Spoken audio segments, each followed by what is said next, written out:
Oh, my goodness. That was way closer than it needed to be.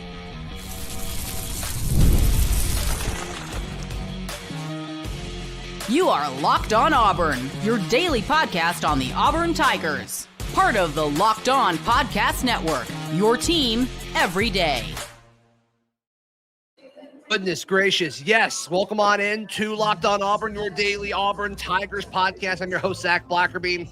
And thank you so much for making Locked On Auburn your first listen every single day. Darrell Dapprich joining me. He's at Neville Arena. Just watch all of that madness, that craziness unfold as Auburn beats Bethune-Cookman 95-90. It took an overtime to get there, Darrell. And yes, they should have closed it off at the end of regulation. We'll talk about the situational awareness of that and how concerning that might be in a second. But initial reaction is sure it's great that you got it done in overtime, but this should not have taken overtime, and this should have been much larger than a 5-point win.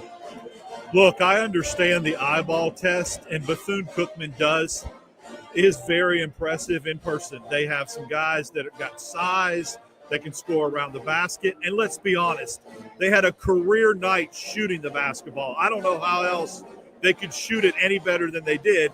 55% from three. And it was big shot after big shot, and it was hands in their face. And it was right when every time Auburn had a chance to get it to like 5, 7, 8, they'd hit a big three. I get that. I understand that. And I get that they're an elite, SWAC team. But the Ken Palm just lends itself to say that if you're the number 20 team of the country and you're from the SEC, I don't care how good somebody shoots the basketball. You got to be better defensively, have more awareness. There was a lot of back cuts. Bethune-Cookman was getting a lot of easy looks under the basket. But to their credit, they didn't go away. I will say this, Zach, they made some shots that were really surprising. That's the one aspect of it. The second aspect is I think Auburn played with its food a little bit too much. They didn't take them seriously early on, and then it was almost too late, okay? And then look at the amount of free throws Auburn missed. I mean, that you cannot – when you want to play a team that you're punching down at, you give them life by missing that many free throws. And what did they end up missing on the night, like 13 or 14?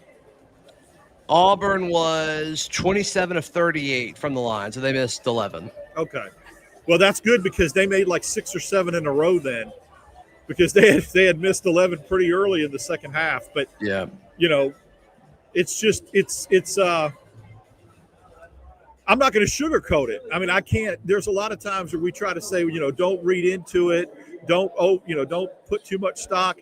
This is a concern. Yes, to come out in the opener of the Stephen Pearl era and have a team that's from the SWAC take you to overtime and really look better than you offensively. Yeah, they definitely look better. I'm not concerned about Auburn on the offensive side of the court. I think that a lot of that is a continuity and chemistry thing. That I think that's going to get better over time. This team has scorers, and we'll get to some of those guys in a second. Defensively is an issue, and I said this after some of the exhibition games, and I've said this when I've been asked about this Auburn basketball team on radio hits or whatever, but and I said this about the center situation. I kind of got some pushback on some message boards when I talked about it back when in the portal window earlier this year, where I'm like, I don't think they've done enough at center. And look, Keyshawn Murphy looked better tonight than I think he had in the exhibition games. But they need another dude down there. And I don't know if that guy's on the roster right now. Jovic kind of got pushed around a little bit more than you and I were expecting after the way we talked about him in the exhibition game against Memphis a few days ago. Down low around the basket defensively is going to be a problem with this loaded non-conference schedule and obviously in SEC play. I was very encouraged by the way Murphy played. I will say that made me feel better about the post position. I think he had double figures in points. He had a pretty good presence with a defense around the rim. He made a big three.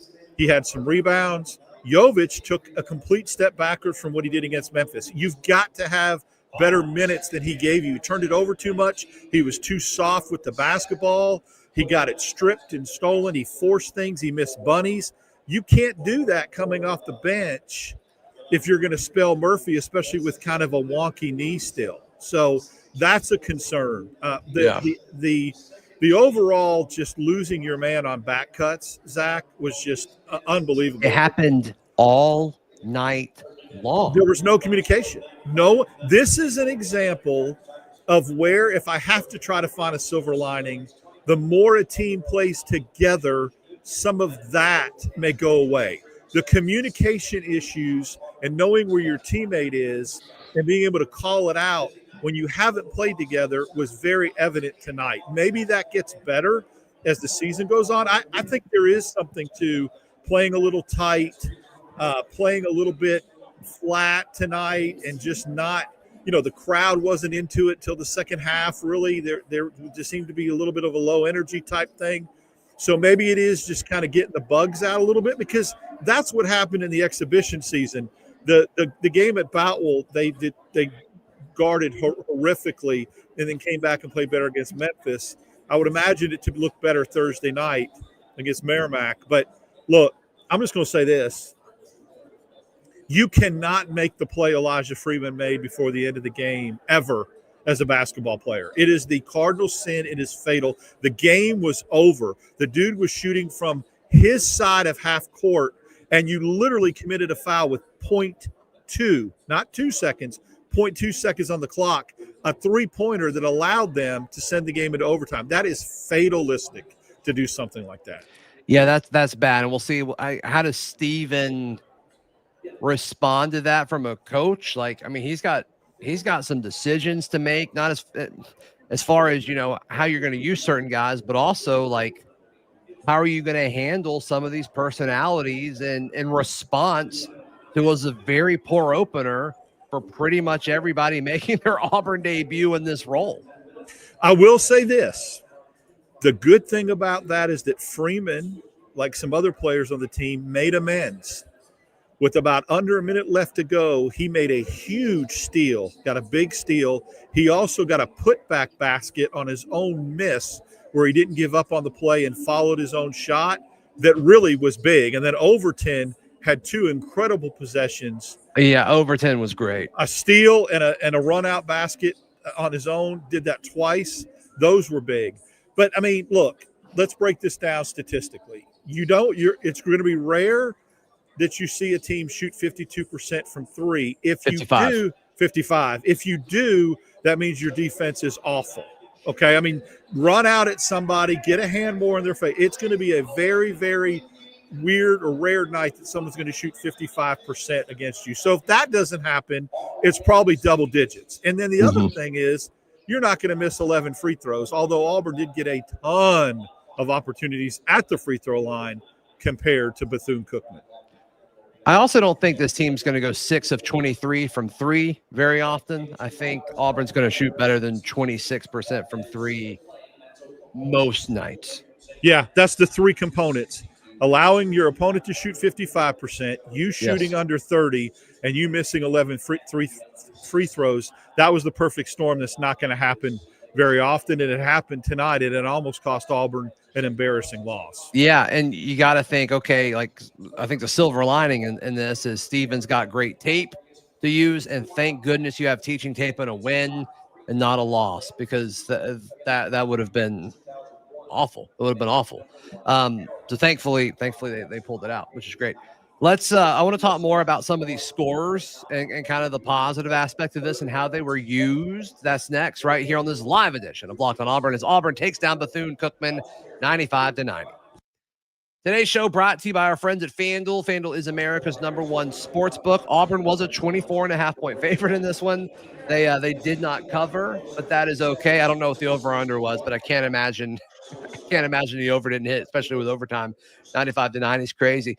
Auburn, a 7.5-point dog against Vandy on the road. If you say, hey, I believe in the Tigers, I'm going to get in on the action. Or if you say, I don't trust the offense, I'm going to go with Vandy, minus 7.5. Put $5 down, and if your first bet hits, you get $300 in bonus bets to use throughout the app. So visit FanDuel.com today. Today's show also brought to you by our friends at Game Time. Game Time is the best place to buy tickets. Darrell, Auburn basketball, obviously back. And by the looks of it, there were several seats that were probably available on game time tonight. Yeah, I hope that, if that happens in the future and people have those tickets, you give them to somebody or resell them to somebody that wants to come that normally can't come to a basketball game here because how hard it is to get tickets. So there were a lot of Auburn fans disguised as orange seats for Halloween tonight. Yeah, nice. Download the Game Time app. Use code LOCKEDONCollege to get $20 off your first purchase. Terms apply. Again, that's promo code LOCKEDONCollege for $20 off. Swipe, tap, ticket, go. Download the Game Time app today. Thank you so much for coming here and making Locked On Auburn your first listen every single day and your stop after every single Auburn basketball game, Auburn football game. You guys always know we are here for you. Auburn wins 95-90 over Bethune-Cookman. Keyshawn Hall living up to the hype, man. 28 points, 5 of 11 from the field, but just got to the free throw line over and over and over again. He was 16 of 18 from the charity stripe, and I think this is going to be a normal thing for Hall on a nightly basis for the Auburn Tigers. He is the go-to guy. He is the bell cow. He is as advertised. I'd like to see him clean it up a little bit with some of the turnovers and on the defensive end. But from an offensive standpoint, he is going to be the guy that's going to bail you out on certain nights. Now, what I'm waiting for is that complimentary score. Pettiford's got to get it going. I think what did he have, 13 tonight? Zach? 11, 4 13 for 11 points. So, you got to think. It was 9 from 3. If he can get into the 15, 16, 17-point realm, get some secondary scoring, I think Overton is got more potential to score. I did not like Bashir's game tonight at all. When he got in the game, he got it stolen from him. He missed his only wide-open three. And, again, I do believe Jovic is going to be another scoring threat. He was against Memphis. I think he's got the skill set. He just needs to get a little bit stronger and get used to the American game. But he is going to have to step up and give some offensive output as well. So, but Hall he's the bell cow. It all runs through him. In big moments, it seemed like Overton wanted it. He wanted the moment. And on both sides of the floor, defensively, and then also on the other side of it, he found a way to score. That happened twice, Darrell, once towards the end of regulation, and then once in overtime. That kind of was the possession that gave Auburn enough breathing room where it's like, okay, they're probably going to pull this off. We've talked about him being just, one of those like guys that you want on your team, like not your star, but your guy that makes your team better and is, typically, your tournament teams are filled with guys like that. He's fit the bill. I mean, in his only game so far as an Auburn Tiger, I loved what I saw from Overton. Well, he's a triple threat. He's a slasher that can go to the rim and very, very difficult to stop. He can score from the free throw line, and he can also score from the perimeter. And I think when you get that as your number one offensive outlet, there's going to be teams that realize that, hey, if you stop Hall, you'll stop Auburn. That's when they start doubling him. They start boxing him, shading him. Pettiford and some of these other guys have to step up, and I believe they will. I think Pettiford, Freeman, Overton, Jovic, these guys can score, and I think that they'll take some of the load off. But yeah, he is absolutely as advertised. The depth does concern me, and again, we can sit here and say, "Oh, don't read too much into it." First game, early on, this team's going to have to learn how to defend around the basket because right now they don't, and I think there's going to be some SEC teams with size that can really take advantage of that. What's your confidence level on how fixable that is? Like, I think the offensive issues from a lack of, cohesiveness, like I think that's going to fix itself over time.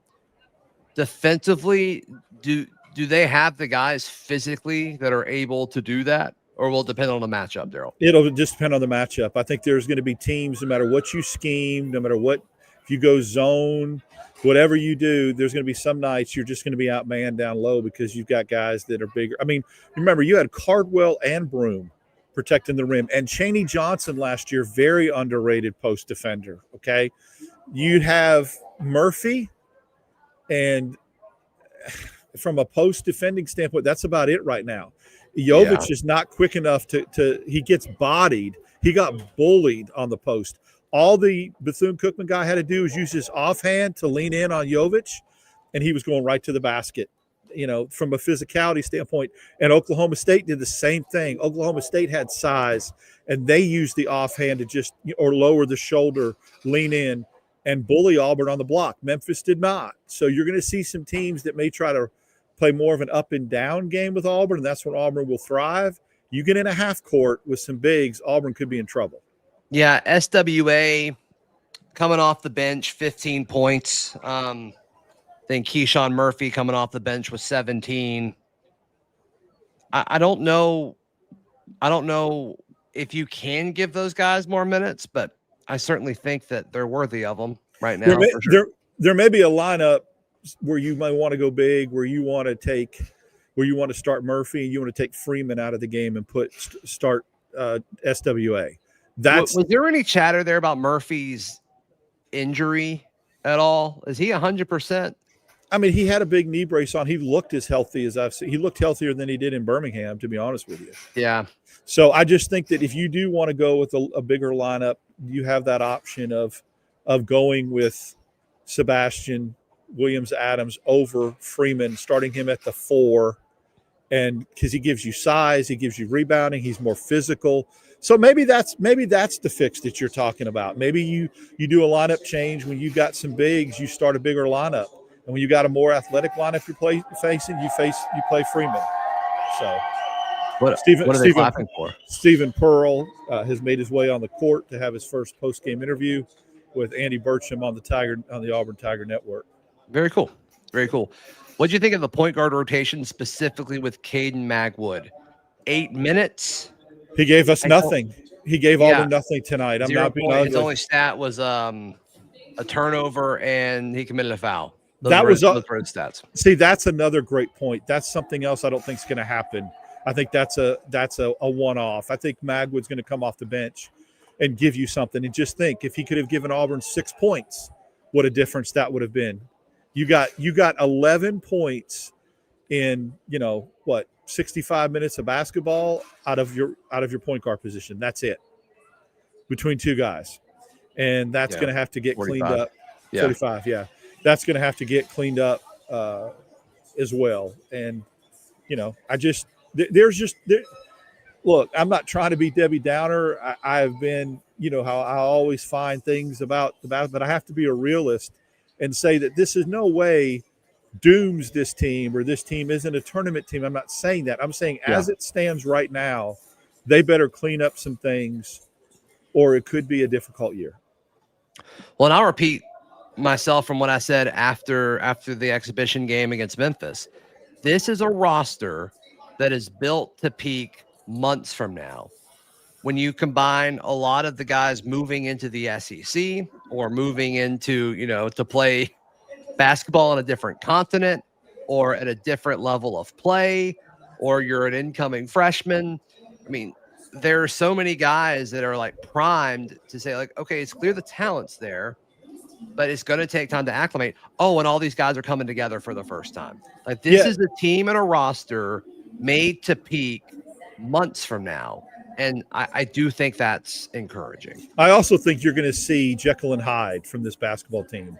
You're going to see a performance like tonight where they grind one out, don't look good, and then they may come out the next time and look like the Harlem Globetrotters and blow somebody's doors out. I think people need to understand that as fans to get ready for the ride, buckle up the roller coaster ride. And then when they finally figure it out, you hope that there's enough wins banked there that when they get into SEC play, I mean, you have to look realistically at this roster and say, if it starts to come together at the end of January, you want to make sure you have some wins under your belt in SEC play before that happens. You can't be 0-6, 0-7 in conference play. I'm not saying they will before they figure it out. So it's going to be interesting also too, Zach, to see what Bethune-Cookman does Thursday night against Miami. We'll see how they play and how they match up against an ACC team. Now, Miami had a down year last year, but we'll see what happens Thursday. They could come out, they upset Miami, and then you're talking about a whole different outlook of this game. Yeah. Yeah, a lot of people in the chat critical of Steven. I'm too early. I think it's too early, honestly, for me to be on Steven with this. Let me just tell you what I observed. Every coach is different, and just because, and it's very difficult to coach in the shadow of your father. But I know that Steven's an intense guy, but I was a little bit surprised with the inactivity on the sidelines, the in-game coaching. Oh, interesting. There was not a lot of constantly coaching, yelling, demonstrative. He would do it after a made basket or something like that. But when Auburn was on offense, there was a lot of arms folded and just kind of letting them run their stuff, letting them play it out. But you know how Bruce would constantly be screaming and yelling, and it's just more active on the sidelines. Steven was a little bit more low key, but that's him. I mean, they got different personalities. Yeah. Once again, I just think it's too early to lean on Steven with this. Maybe he learned from this. Maybe Bethune-Cookman just shot 55% from three. I mean, that may happen against Auburn 2 more times all season. Like, I'm just not. I mean, that's a big element to this for sure. There are some things that they've got to fix, no question about it. But maybe Bethune-Cookman's better than we think. I don't know, but and maybe Auburn's not as good as we think. We'll see. Yeah, the answer could lie somewhere in the middle. I think from the Ken Palm thing and from the stepping up in conference. I mean, you're playing in what's supposed to be one of the most hostile environments in college basketball. Okay, you don't need to take a SWAC team to overtime. Sorry, it is what it is. I mean, you're right. I mean, that's tonight. That doesn't mean anything going forward. Hope it doesn't. Hope this isn't a thing, a sneak peek of things to come. But I just think for tonight and tonight only, you don't leave this arena if you're Auburn staff or players feeling good about your performance, if you're a realist. Well, especially when, I mean, they know all the pressure that's on them, right? I mean, Steven's dealing with you only got this because your dad quit, weeks before the season or whatever. This doesn't help. This doesn't help that at all. No, I don't know if there was a certain, again, the incontinuity of not playing together enough. There's just some different things that I think need to be cleaned up, and we've talked about that ad nauseum. But we'll see if this is a aberration, if this is a one-off, if this is just something that they got out of their system that they flushed and they play better going forward. Because that Merrimack team that comes in here played pretty good last year. We'll see what they have from an athletic standpoint, though. Number one, I don't think they're going to shoot it near as well as Bethune-Cookman. They're not going to have the type of presence on the block that Bethune-Cookman had. So Auburn should be able to run more if it's stuff and look a little bit more effective doing it. Yep. Let's do our typical, what's Auburn doing the next 5, and then we can put a bow on this. So they got Merrimack on Thursday. Is that right? Yes. And I think it's Wofford next week. And then Houston. And then Jackson State, which Jackson's not a state. And then they play Oregon for the first game of the Players Era Championship out in Las Vegas. So what is Auburn's record over the next 5? I'm going with 3-2 after what I saw tonight. I'm going with 3-2 as well. I think they lose to Houston. I think they lose to Oregon. To probably Oregon, I would guess. Yeah, I think they look good against those other 3, but I think I've got to see some different things. I've got to see some different trends being developed. I mean, if they go 4-1, I would take 4-1 in a heartbeat. Absolutely, you would. Absolutely, in a heartbeat. Yep. And we'll see. Hopefully, they make the adjustments. But there's a lot of people critical in the chat, and I don't think they're entirely wrong. I want to see Steven. Let's see what you got. You got this job. It's one of the best jobs in college basketball. Let's see if you can make the adjustments. Let's see.